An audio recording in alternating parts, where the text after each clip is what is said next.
Hey, we made it to part 6. Awesome!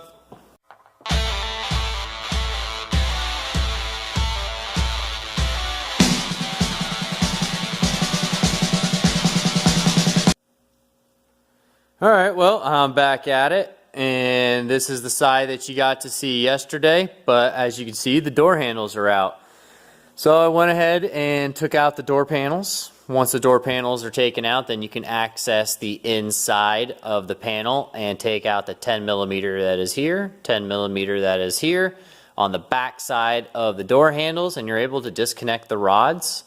I usually just, leave the rods in there. That way I can just easily come right up to it and pop the door open. Pretty simple. Here I leave the lock cylinders in, and I just zip tie them in place. The rod's still here after you disconnect it from the door handle. Obviously you can still see it's the same thing, 2 10mm on each side. This one was seized, so I'm gonna have to take some vice grips onto it and hold on to that, and then back out that 10mm and get that out and try and work that as best as possible, and then see if I can glue this back into the handle itself. They have usually like a textured piece you can see, but there's obviously a lot of corrosion on there, so it broke the plastic because this is kind of rusted or welded together type deal. So corrosion, gotta love it. It's New York State, does nothing but snow and rain here, so we get damage. It is what it is. Alright, so real quick, a little full walk around of what's going on. The guys just went to lunch, so might as well show you exactly what's been done this morning. So we took off the door panels, as you can see with the rod here. I leave those in, that way you just push down, door still opens. Makes it easy for yourself. You take all the moldings off, all of the top trim off.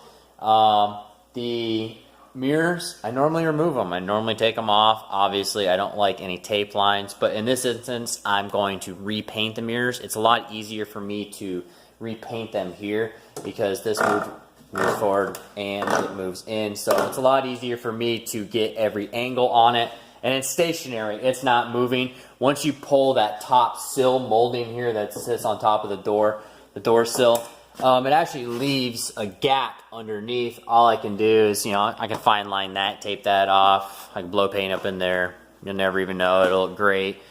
But yeah, like I said, door panels are off. They're pretty easy. Phillips head screws, if you got a little pick set, that usually helps out with getting it done a lot faster. The spoiler is off, STI trunk, STI spoiler.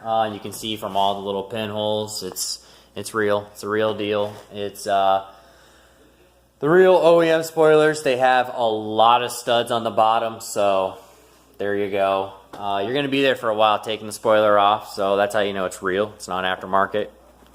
Had to remove a lot of sound deadening up here just to get it off. You can see all the holes. It's like Swiss cheese. So that way we can get that stripped down. The reason why I pulled the spoilers is, one, because the deck lid was black and gross. It's going blue. It's going to match the car. And 2, you can see a little bit of the cancer. Nobody likes the cancer. So yeah, we're gonna get rid of some corrosion aspects. You can see all that dirt and that crud and all that crap that sits underneath your spoiler. So literally, when you have a spoiler, guys, you really need to take the time to kind of flush that water underneath there to make sure that it is getting out of there. Salt, anything like that is obviously going to stay underneath there too, but the sand and the dirt underneath there moving back and forth is the abrasion, basically. So I'll show you, where that is basically the spoiler is touching in this pinpoint and it's moving back and forth, and it broke it down to the metal, and that's why it's exposed. It's able to be rusted now. It is what it is. So this is where we left off yesterday with the door. I just went ahead and finished fanning everything out with 180 grit, and now we're ready to apply icing to this door now. Yeah. I guess, right? Hey, the boys are back. I see you. Alright. Stop. I see you. Did you walk away? No, you didn't. Right there. I see you. Oh, look at this. Alright, so I went ahead and feathered out the rest of the door. I got it all flat as best as possible, so now that I can go over it with some auto body filler and hit it with some icing and get this thing done and get it ready for the prime stage. So I'll go ahead and give you the idea of how to actually mix this stuff. What I normally use is the USC, the Featherite, which is a lightweight auto body filler. It's pretty relatively cheap. It's usually about $20 to $30 for a gallon. And this is the icing that I'm talking about. It's made also by USC. Actually, I'm pretty sure USC is, yeah, Valspar. Everything's all by Valspar. So that's the main company that owns it. This is your auto body filler. This is for filling in the panels, and this is the last step that you would put over the auto body filler. The reason why that is because the auto body filler is actually more porous. It's full of holes, and this is designed not to have holes, any pinholes at all. So this is basically the finishing product that you would use. What I normally like to do is I take a dab of the icing and I'll put it in with the body filler, and it helps it actually smooth out and actually creates it to be a lot more lightweight and a lot better for sanding also as well, a lot softer.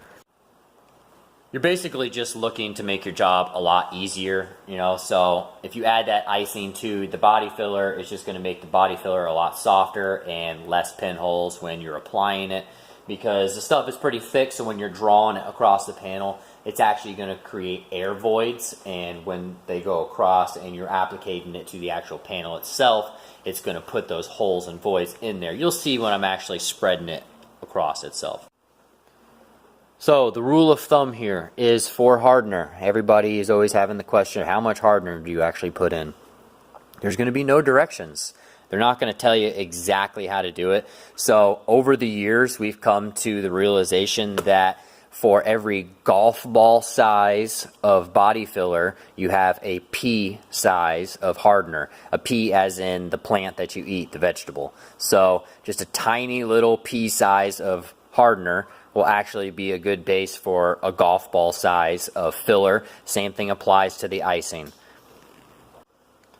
Alright, so I added a little bit of the icing on top. As you can see, I just mix in just a little bit. It's usually about a quarter of what I have for the body filler.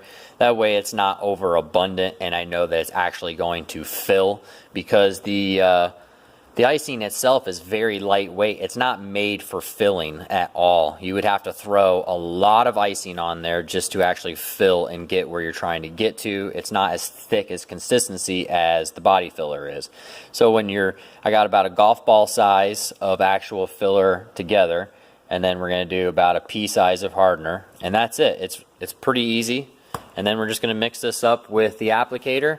I normally will whip right through it and try to press it and apply to the actual board itself so that I'm not creating air voids or air pockets into the actual product itself. And then again, if you guys are wondering, I say again, but I should explain.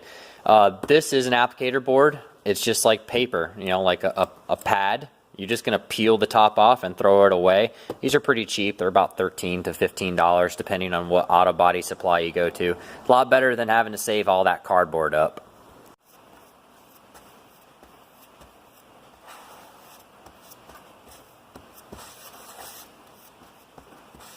Generally want to mix it as fast as possible, for the sheer fact that you just added hardener into it, and now that the chemical reaction is added, it's actually going to start heating up this product. It gets pretty hot actually, hot enough to where it can actually create a first-degree burn on your skin. So if you do get body filler on your body, like a little drip on your skin, you're going to want to take it off, because in about 20-30 seconds, it's going to start heating up so hot that it's actually going to burn and leave a big red mark on your skin. So follow me on over. Alright, so real quick, we're gonna go ahead and apply to just the low spots. So over here was the ding that exposed itself earlier, and then obviously you can see all of the low spots that we had to feather out all the problematic issues. So I'm gonna go ahead and address that. So real quick, if you look at this board, you see how I'm pulling across and you're seeing the air voids? Those are the voids that I was talking about. So you wanna basically put them onto the panel as smooth as possible, because that helps when you're sanding, and it also helps with when you're at the filling stage for the primer. So this is why icing comes into play, because you can see just the score marks alone, you're not going to be able to achieve a perfect finish. You're just looking to just fill at this point, and that's it. Basically, fill in the portion, and then you're trying to make the inside where the lower portion is match the outer panel that surrounds it. So you basically put even pressure across the applicator. As you can see, my fingers aren't way down here, they're way up here on the top, and I'm basically just bending the applicator and using the pressure of just the applicator itself.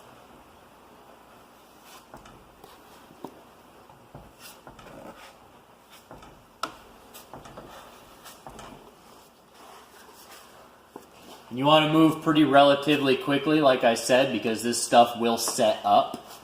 And once it sets up, it actually isn't so malleable anymore. It'll start rolling on itself.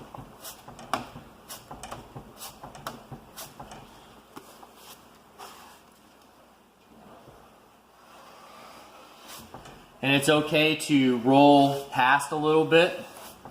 That way you can feather in after on the bodywork.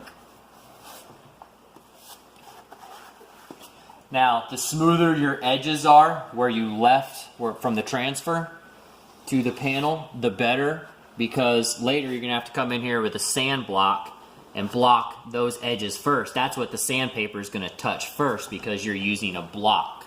The flat block will hit these edges first, so you want to make sure that those are already feathered out as best as possible. I usually feather them out, and then I'll come in and do one even pass right down the center, and then that's done now. I can already see that it's still a little low in this area, but only because I can see it from the side of the panel itself. So I'm going to have to mix up just a little bit more, but other than that, we'll let that cure up and we'll go from there.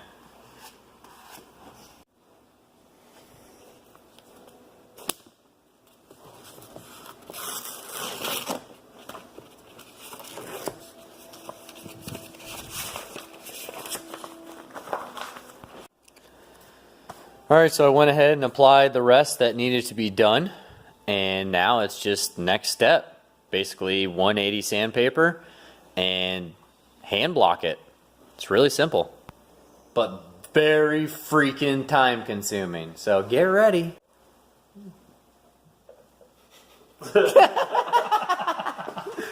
You're on the spot. It's like 10 block, but with your hand.